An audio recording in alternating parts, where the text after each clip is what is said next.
Swayam Prabha. Digital India. Educated India.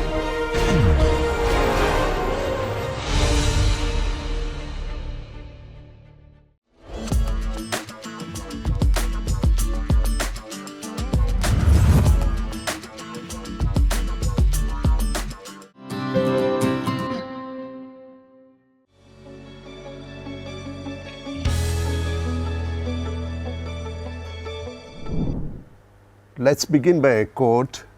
This is by Rabindranath Tagore. The quote says, "It is very simple to be happy, but it is very difficult to be simple." Again, a very profound quote that makes you think. It's simple to be happy, difficult to be simple. Yeah, and simplicity, making it simple, easy for people is something that we are trying to solve using the design thinking process. So, in that sense, this quote is very, very important and pertinent to the subject that we are trying to understand. So, we are continuing with the secondary research. So, we know that the secondary research is actually the first phase of the design thinking and innovation process. It has to do with understanding the subject, and secondary research means information or knowledge which is already existing. So, it helps you identify the needs and locate issues to be solved through documentation and research, which of course is followed by analysis, ideation, building, testing and implementing it. So, in a nutshell, it is research, analysis, ideation, build and do, testing and implementation.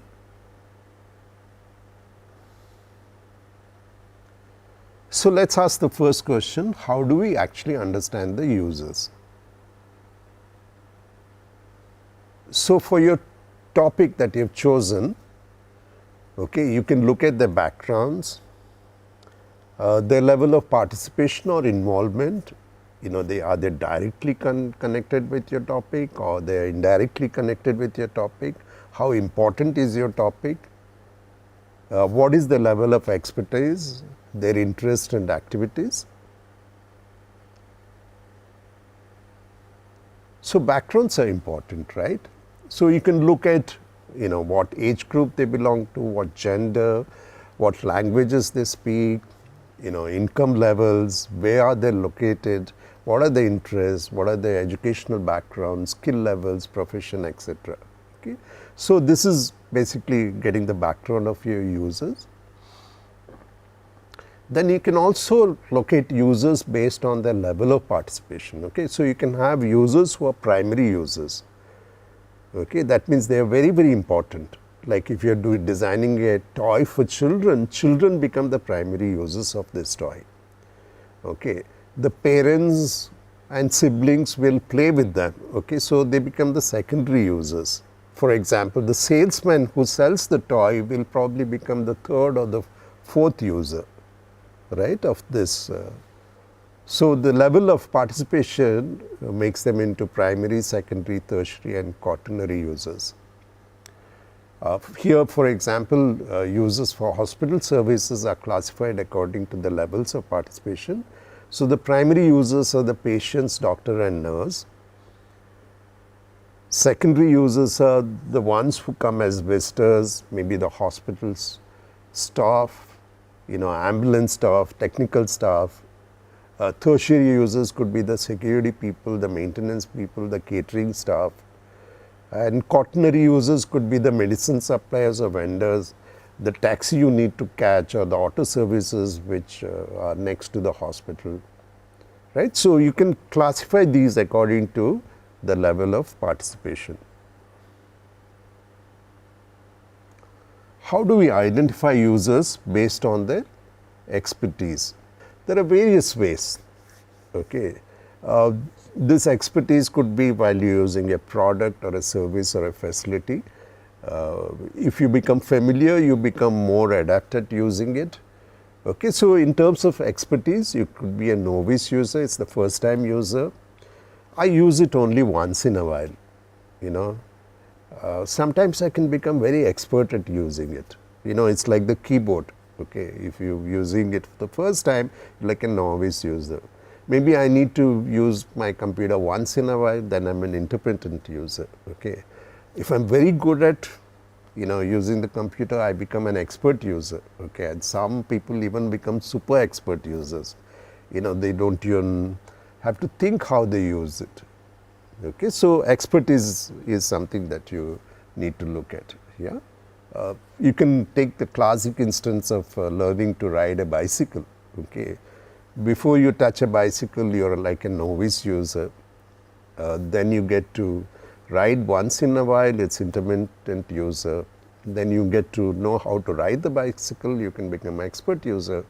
And if you can ride the bicycle with one wheels, you become a super expert user, right? Yeah, so that's the level of expertise. You can also classify, you know, based on the frequency. Some are casual users, occasional users, core users, they need it all the time, and power users, they need it almost all the time. Okay. Yeah, they're dependent on this object, or like if you're a taxi driver, you need the car, you're a core user. And if you're in the taxi all the time, you become actually a power user, right? Yeah, and also depends on the learning ability. Some are unwilling to learn a new skill, how to operate something.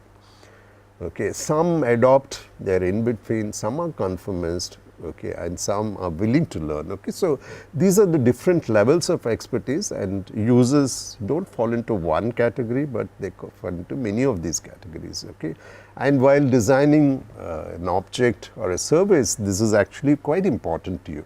So you can also base it on their interest and activities. Yeah, they could be interested in, you know, many of these things: arts, theater, dance, music, entertainment, sports, games, events, adventure, travel. They're interested in science, business, design, farming, socializing, so on and so forth, spirituality, social work, animal care, etc. It's important to know what their interests are, because many times based on the interest, they also do that particular activity. So let's look at the user and their environment, right? So how do we identify users based on their environment? Okay, we can look at it from 3 points of view. One is the spatial environment, the product or the artifact environment, and the communication environment. Okay, so if you look at spatially, there are some things which are personal to you. Okay, they become private to you, right? Then you have a social space where you socialize with people. Then you have the workspace, and you have the public space. In fact, your behavior kind of differs in each of these spaces. Okay, you have the private space, and you have the home space and the office space. Even space can be divided according to whether it's urban or rural, or semi-urban or semi-rural, right? You can do it according to the artifacts. It's a personal artifacts, it's a shareable one, it's a public artifact. Okay, so the way it happens, the design happens is a bit different. Like you get a lot of variety in personal artifacts. Okay, social artifacts tend to be not so expressive, and the public artifacts actually become very subtle at being designed, because they're being used by many people. Okay, communication environment is also something that one needs to look at. Okay, you can use icons or images for communication, written language or spoken language for communication. Gestures are important, medias become important. Further, you can also look at it from a cognitive environment. That means it has got to do a lot with thinking, learning, organizing, you know, how do I remember things, how do I analyze. Okay, so this is the cognitive environment. There's also the sensory environment, which you can feel, touch and feel. Okay, so you experience it, it can be used for stimulation. Yeah, so that is the sensory part of it, which you sense the environment. Okay, and there's the social environment where you share families become important, societies become important, public become important, life becomes important. So that's the social environment. Now let's look at how do we identify users. Okay, so these are the steps involved. Okay, list all the users connected with your problem area or topic. You can regroup them according to the level of participation. That means those are primary to quaternary. You can understand the background, expertise, interest and activities in relation to your topic. Okay.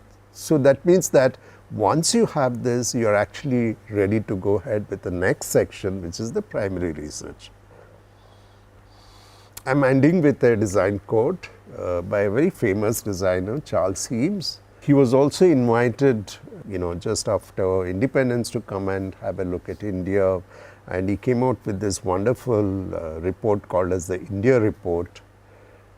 And he really liked the aesthetics and the level of craftsmanship which was there in our country, and he encouraged us to actually take it forward. And he's an iconic designer. You still get his chairs called as the Eames chairs. Okay, so this is his quote: recognizing the need is the primary condition for design. Okay, so need finding is extremely important for design to happen. If you can actually find the need, you actually almost found the solution. You see, because the lead actually leads to a probable solution.